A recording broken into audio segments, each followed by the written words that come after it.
O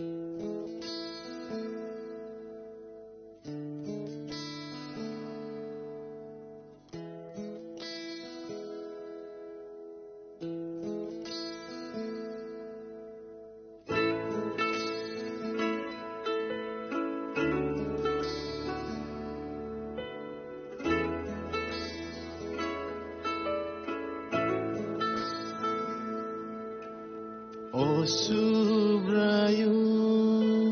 nunoano janaya no sawino mano hachalo tongkatai nungnoani wansumano shawai mano anisha Teleng lamano ngle nai chomo adila maro lengkaham keno shawai mano o kaito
Chapung hopung naik laya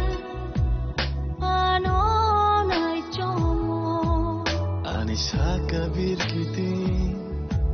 Klayani tomo Nungle naik jomo O kaito Rosubra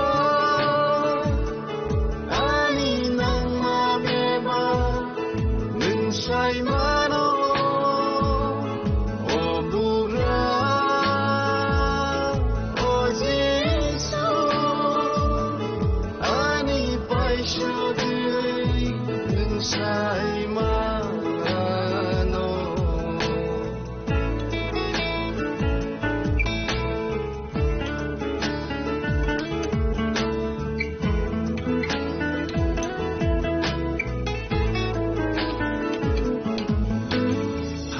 Shakao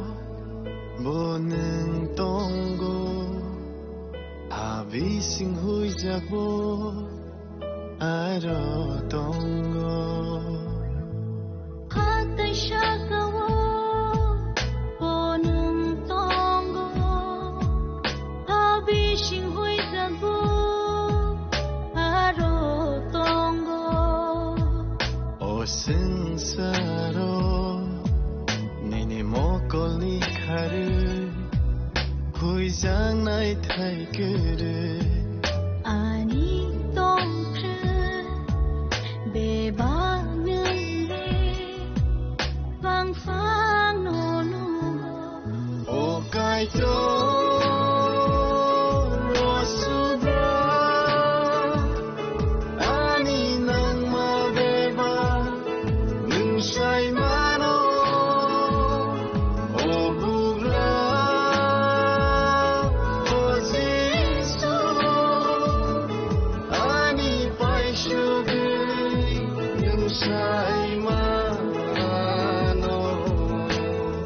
Subrayu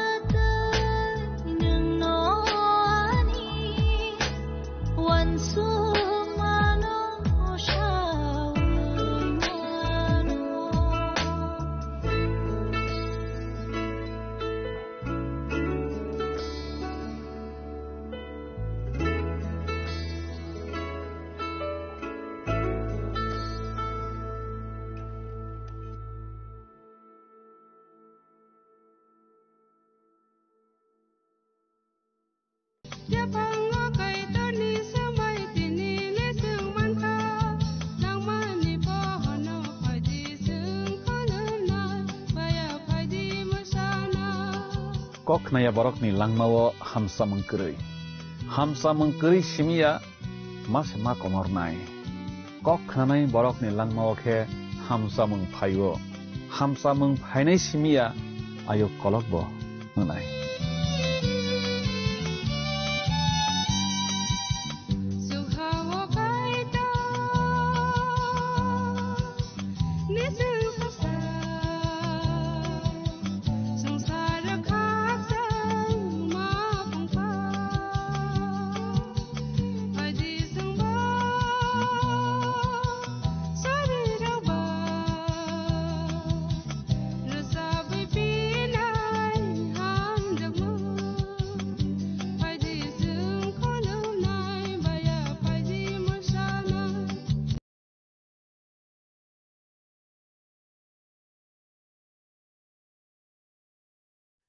bo se bebak no snamo bo se bebak no kom thingui tongo bo no yak tolui tidului tichabui tongo nang wana na karikha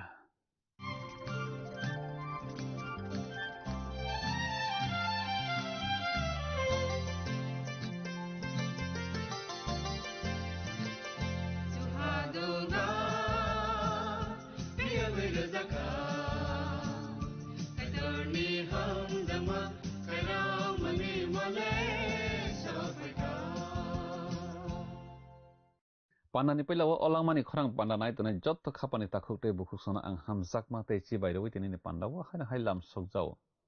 belaike hambai o pandano nai mani bagi te kaitorni kokthairokno khnare ki srangragi tamani bagi belaike hambai oma haikena buskangni salrogo bo kaitorni kokthairokno khnare ki srangragi deha nang tei bo phalawo tori logoi manwana jengtini khe khnalainai sumai katalina phunukjak mani bijap rembani tangsani simi tangsi bri jorana tui Oroke sing sini sobrai Jisu Kristono phan ganang khe nuklaiwana bini yago sil kaisini khlaijak bijap dolsa kebo abono sakakui phiyagui khok tangi mannai krei johon sajakha juda bo songni mangrung Jisu Kristo bo simi se a sil sakagui phiyagui manohnai johon naisai naiba mangrung se nogya mera busara tharjak se kaitoni asok phung buskangon nogo Sobrai Jisu Kristo mera busa a bijap nakha kheno chokna hawo loblai mani khorang kuplang ithangkha okrarok beba khorok bamlai baigui Kristo bororokni bagui thimano tuiwi loblai baikha bebak snamjakrokno Sobrai Jisu Kristo no malob baikha bose lobjaknani chugo hnai phaido kok thairokno ti changtaba kaham khe khnalainai sranglainai tamokhe resap montangsa sakang khnai bakhana tiyar khlai na laigrana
Nawi tangganai kapani kicingno ang tinini o langmani kharang pandawo mathanai sa subra Jesu Kristo ni bisingtui hain hai khapangya phari lamsok japhiyo kicing tinini pandawo ki chang khnalaibana tei sranglaiwana smai katalni phunuk jakmani bijap rembani tangsani smi tangchi brei chorano teiwi khnai tangganai kapani kicing chang tabokhe phunuk jakmani bijap remba no teiwi khnalaisnai remba wobu mothano nokhasakao Kristo bai khena noklai onai chang phunuk jakmani bijap rembrei bai rembao chang noklaio poito khlainai mothano chukhawo Kristo bai khlai subra Jesu Kristo boni sagre rokno sawo ang norokni bagui tongthai snam soguina thango ang tongthani wo norokbo haina tongui manbai wana chunga kono byang nuk hamale smai katalni na johon silangmani kothma kaham bijap rem sibrini tangni smi tang thang jorawo chang salsa bobai tongui nai chang poito khlainai rok motha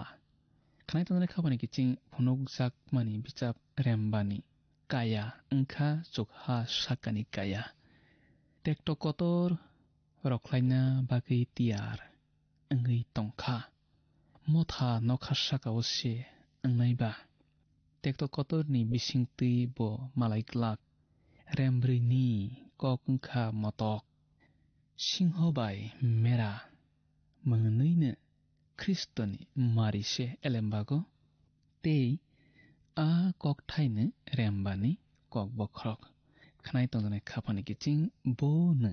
phankrak te mathangnai obsabo asuk angmarok bose khlaio te bon khlainai phunuk jakmani bijap rembani tangsao sing sijak noglaibo asuk phango asugui tongnai sani yagra yago ang busap doljak dolsa nukha abo bising saka sijak mamang phiasil kaisini bujak ni chungoro rembani tangsao sijak nolayo kiching apakai tur boni yak bai romui tongo a sil kaisini tokjak bujapno abo tui khe sil tokmung rumbugra ha bisingobu raidas namjak tongo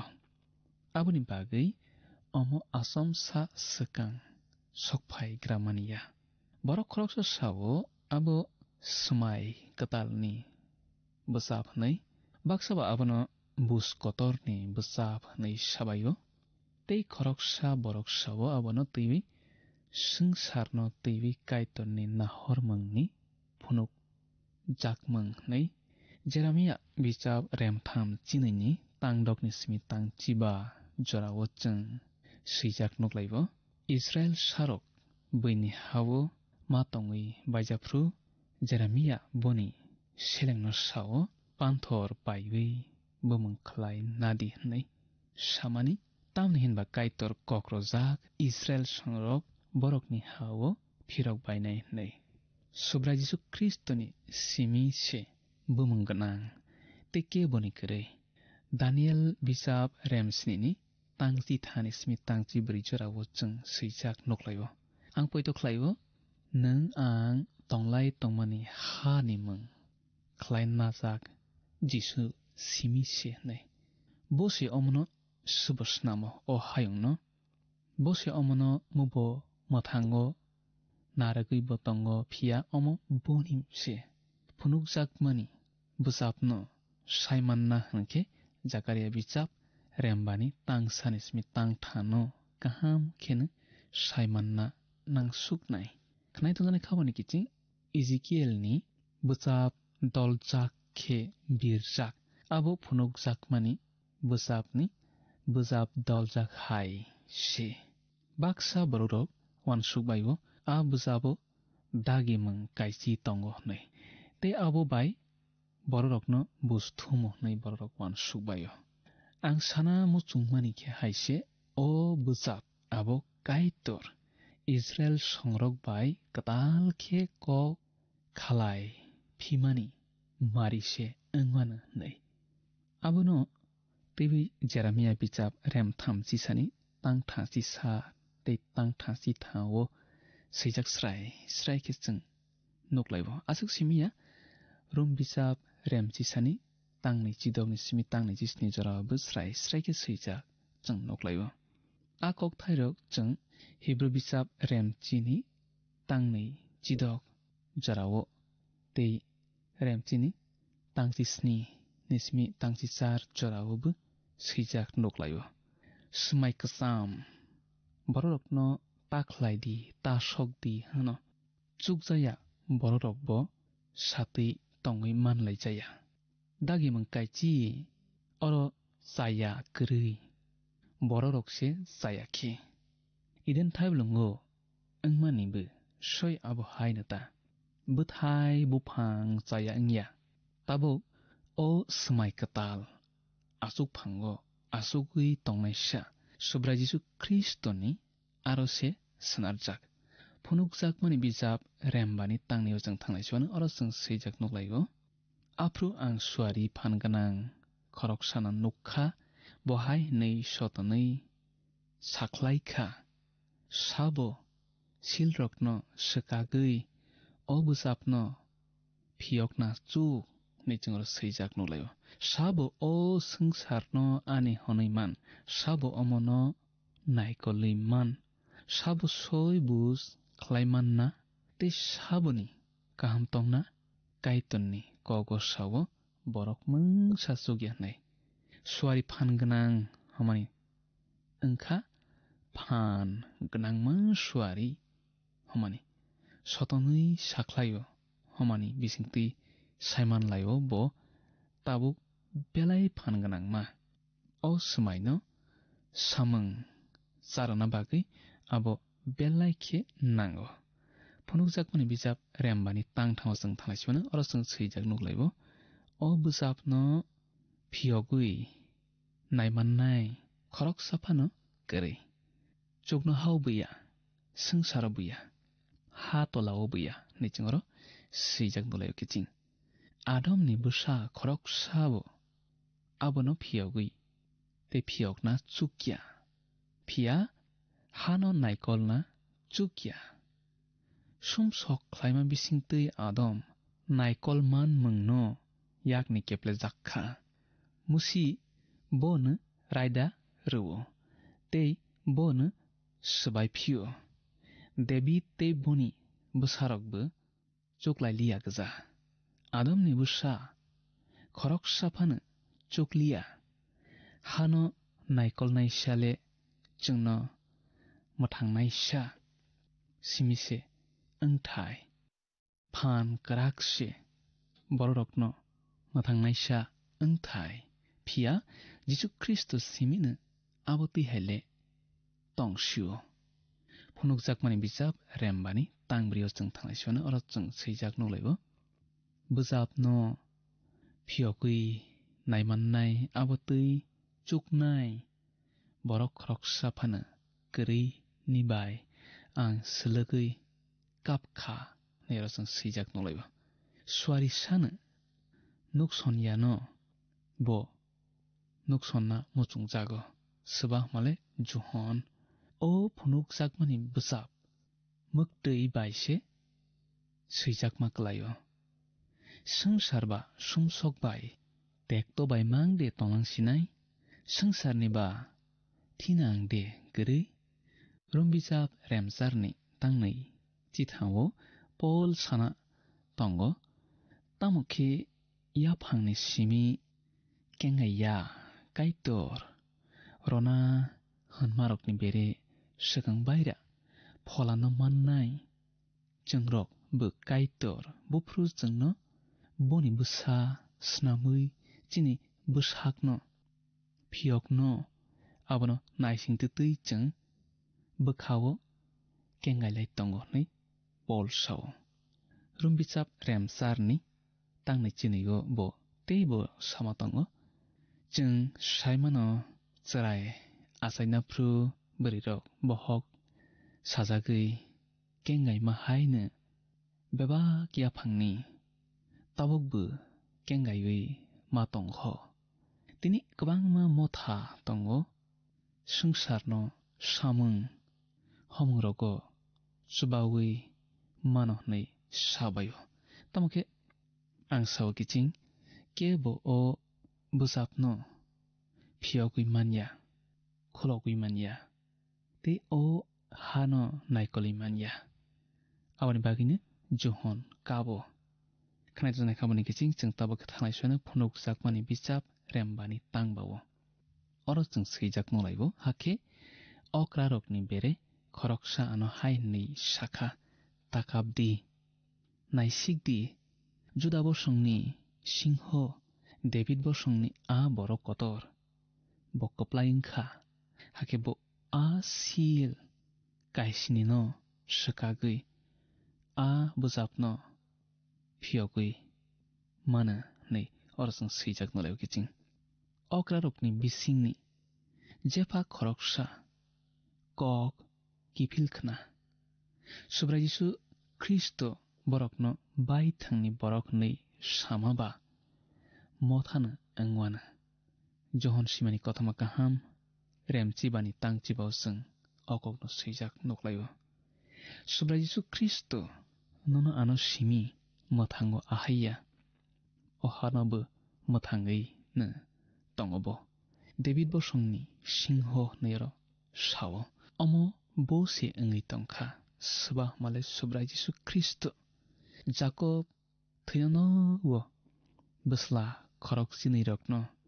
ringai butuklai kokdiari salang marokno chung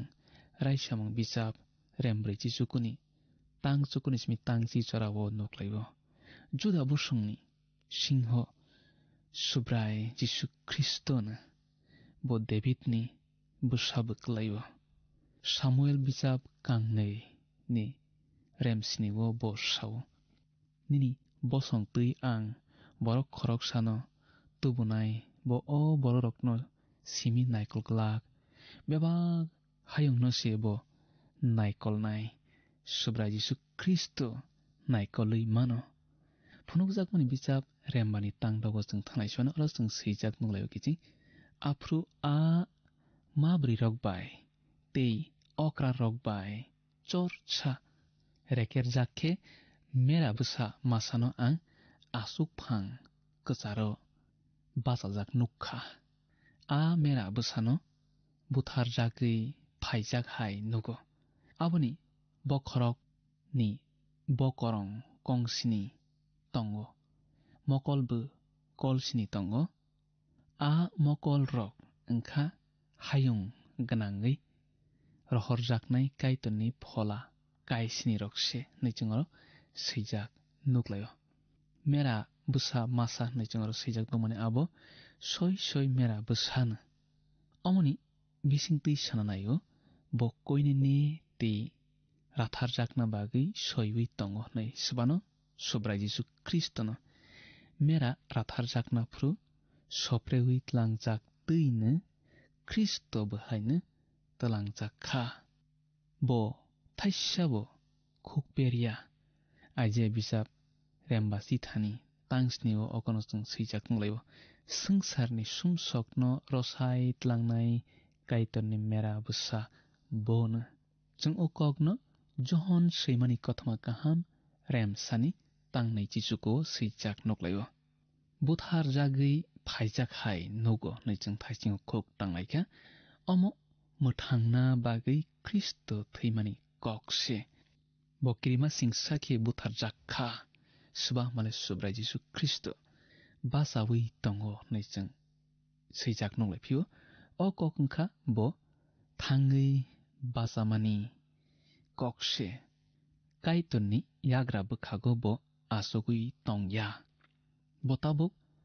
thanghing engina tongo phan baise abobu ohawo bo phainaikha tekto kotor bus hayong no ilakronai hayong sakao nokbar khe sipna se chengui tongkha khnai tongnai khapani kiching subrai Jesu Kristo kothaino meseni thangai basakha nono anomo thangnani bagui nang subrai Jesu Kristo no poito khlaidi hakhin nang bobai mo thangjaknai nini bebak sumsok tongmarok nakarjaknai asuk phangni kacharo homani bisingtui sananaibo bo asuk phang bwskango kahambai bo sthumna tiar engei tongo nei bokorong kongsini bokhorogo tongo homani bisingti sananayo phan ganang thakjak bo nei subano male subrai Jisu Kristono bokorong phan ni mari जों abono Daniel bijab Rems ni bai Remsaro sijak noglayo mo bewak no nugui tongo mokol kolsni homani bisingti sananayo bewak no bo saimano nei bo phola baise thanghi engo bo se ilem bai saiman mangni phola khanai tongne khabani kijing subra Jisu Kristo ni mokol bewak phaisingon no horui tongo nini bkhabi singo tamo wan sogui tong abo bo subra Jisu Kristo nuk soi tongo subra Jisu Kristo no merani mari tei singhoni mari singhoni tongmung boni tei waisa phaipi pruni kok sahoro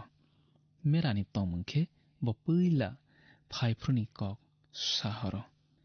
singho boni phan ni mari mera boni koinene ni mari singho haikhe bo busthumnai mera haikhe bo busthumjakha singho kaitor ni naikol mungni mari mera khe boni khairok mungni mari subani male kaitor ni phonukjak mani bisap rembani tangsneo sing thaiswana oro sing seijak nolaibo mera busa thangei a asuk phangone asogui tongnaini yakra yakni a busapno naikha nichoro seijak nolaibo naikha abo nai paikha hinke chakugana subra Jisu Kristo tekto kotor tubunai bo kahambai bo sthumnai bo kahambai hayungno naikolna skang bo sthumnai bo mothani bagi sasromang tonglak tamni hinba motha tabu bobaise engkha bo busthumnai sha ni samungse khlainai khatabukhe seba male subra Jisu Kristo phonukjak mani bijab rembani tangcharo sing thalaiswana oro sing seijak nolaibo bo abono nakhenu a mabri rok te okra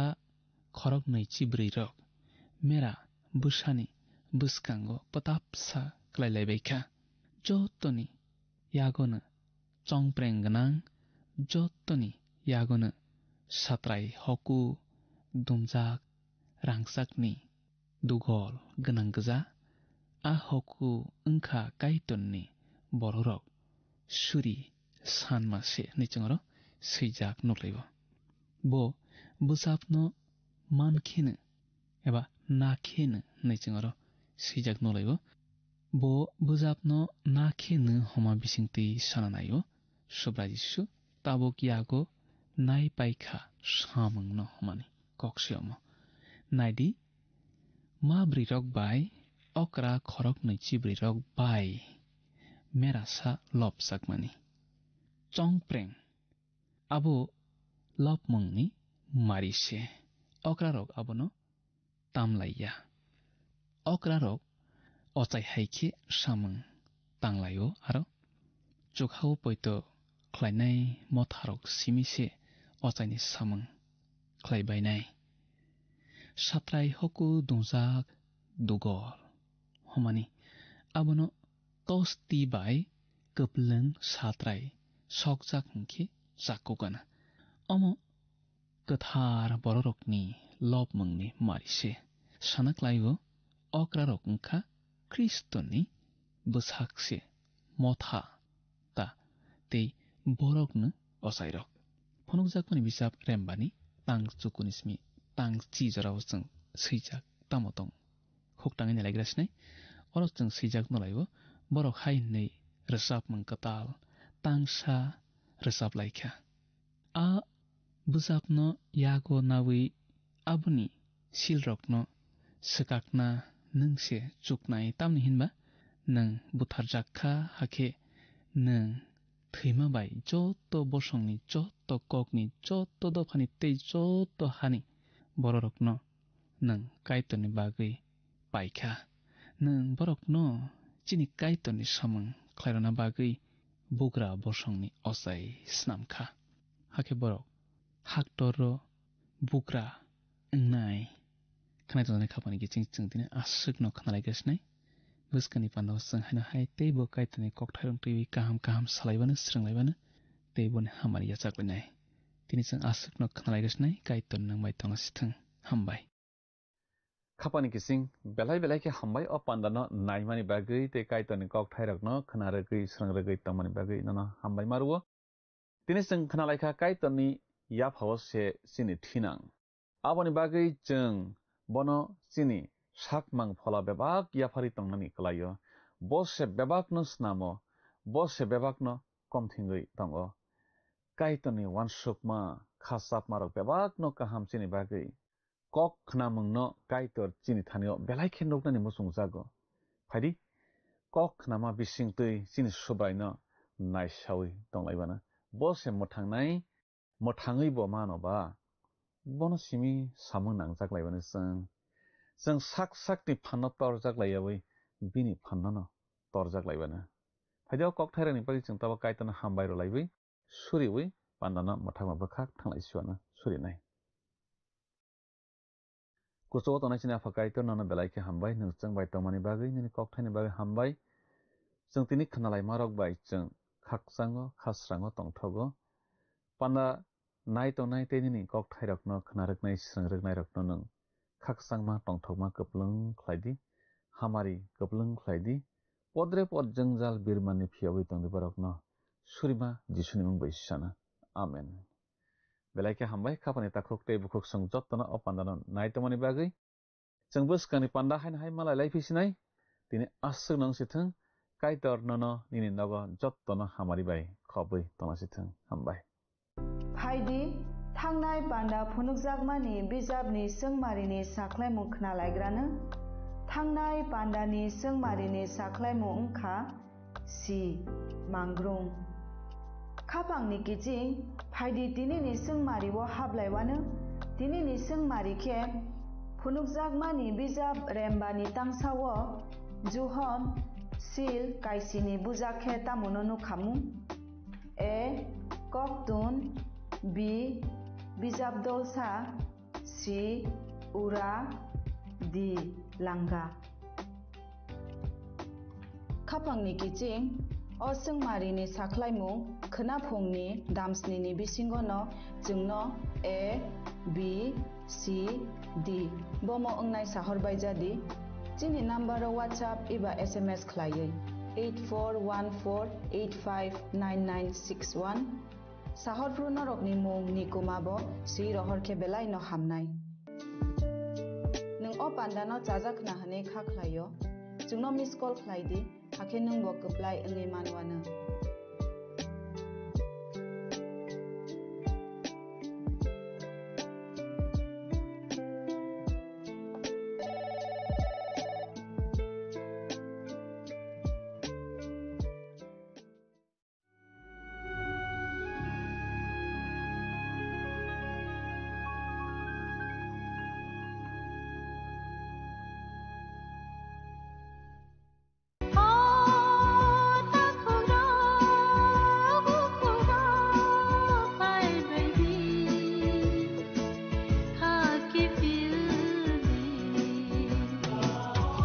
chini bukhaw tamo tong saideman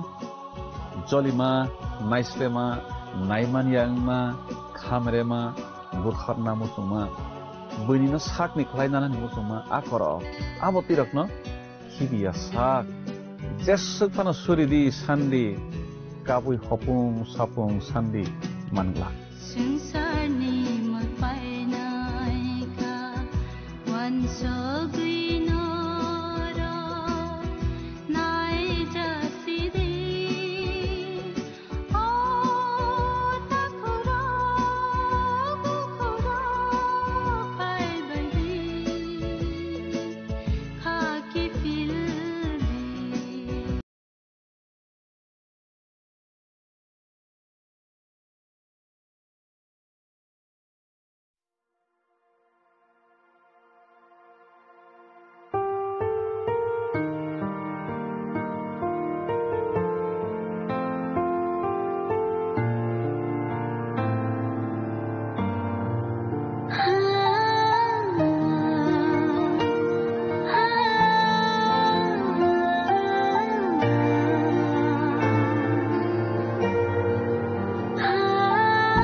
Asikano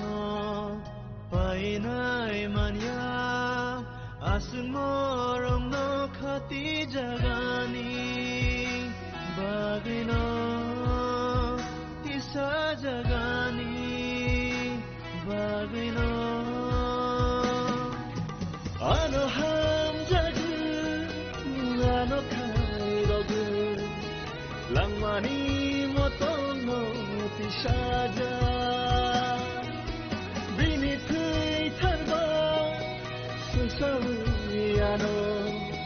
sukhao habanta tisaja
Ashkaha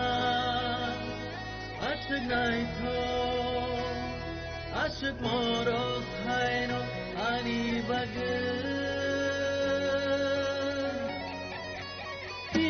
tishaja khatija tishaja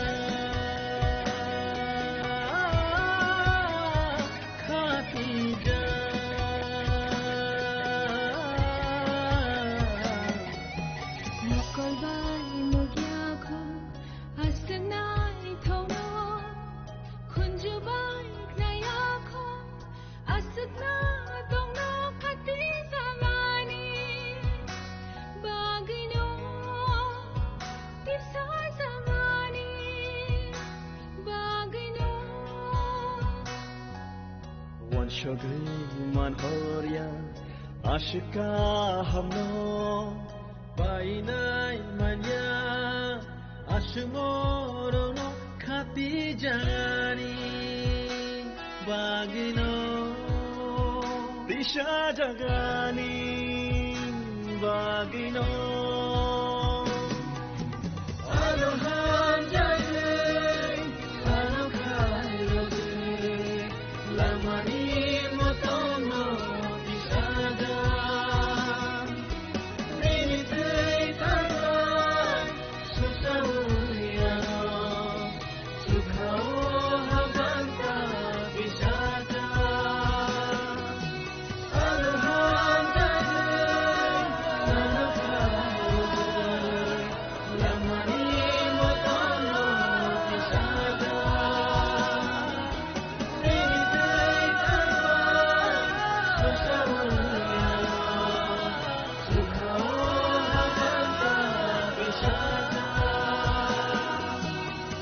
Kol bai ni jafano poito bai na singi tong arang sa poito bai na singi tong arang sa ni tong thaino komor fly glad atong thai abo no chini molbro ni tong thai abo kha bono poito khanya ro ni man Kingi shule nono mo ko atong thayam nang thanai de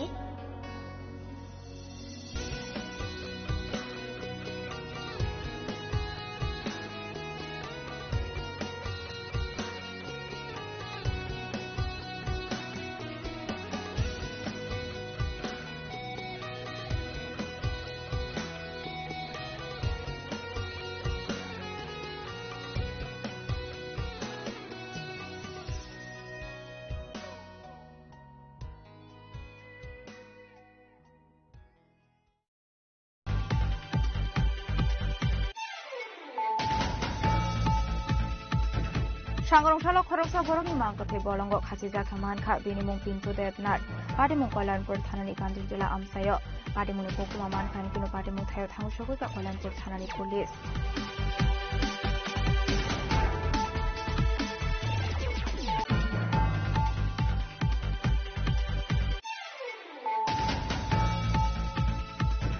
Tribal Youth Federation Center Committee ni Luaji Zakombai Raja Khoragole ni Mukudara Adidariamo Kaizaka Dasrat Deborma Memorial Lecturer 2025 Ashloman Zakha Kebune Boduni Ozama Jitendra Chaudhary GMP Dangfang Yaksura Salon Deborma no Khobo Ekubana Dong